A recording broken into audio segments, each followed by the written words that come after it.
আবু হুরায়রা রাদিয়াল্লাহু তাআলা আনহুর নাম শুনেছেন আপনারা? আল্লাহ রাসূল সাল্লাল্লাহু আলাইহি ওয়াসাল্লাম একজন বিখ্যাত সাহাবী। ওনার নাম কিন্তু আবু হুরায়রা না, ওনার নাম হচ্ছে আব্দুর রহমান। আবু হুরায়রা রাদিয়াল্লাহু তাআলা আনহুর আসল নাম কি?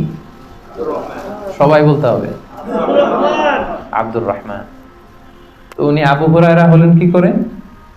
হিজরাতুন মানে বিড়াল, আর হুরায়রা মানে ছোট্ট বিড়াল। তো উনি বিড়াল পালতেন, বিড়াল নিয়ে দুষ্টামি করতেন। আমাদের অনেকে শখ আছে, ঘরে আমরা বিড়াল পালি। তো উনি একবার ঢোলা জামা, এই জুব্বার আস্তিনের মধ্যে বিড়াল নিয়ে রাসূল সাল্লাল্লাহু আলাইহি ওয়াসাল্লামের কাছে আসছেন।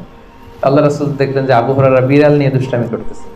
তো আল্লাহ রাসূল সাল্লাল্লাহু আলাইহি ওয়াসাল্লাম রসিকতা করে মজা করে ডাক দিলেন, ইয়া আবা হুরায়রা, এই বিড়ালের বাবা। আসলে নাম কি ছিল?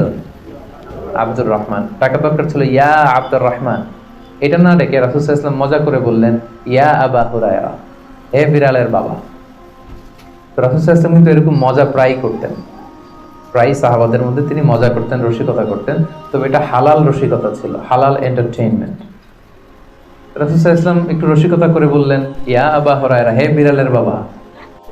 তখন থেকে আবু হুরায়রা রাদিয়াল্লাহু তাআলা আনহুকে সবাই আব্দুর রহমান না বলে বিড়ালের বাবা বলে ডাকতে শুরু করলো, সুবহানাল্লাহ। এবং উনি নিজেও এটা নিজের জন্য পছন্দ করলেন, বিড়ালের বাবা। তো ওনার নাম হচ্ছে বেসিক্যালি আব্দুর রহমান, কিন্তু যেহেতু বিড়াল নিয়ে দুষ্টামি করতেন এবং রাসূল সাল্লাল্লাহু আলাইহি ওয়াসাল্লাম একবার যখন হে বিড়ালের বাবা বলে ডাক দিলেন, তারপর থেকে উনি কি হয়ে গেলেন? আবু হুরায়রা। উনি এই হাদিসটি বর্ণনা করেছেন, উনি নিজে শুনেছেন।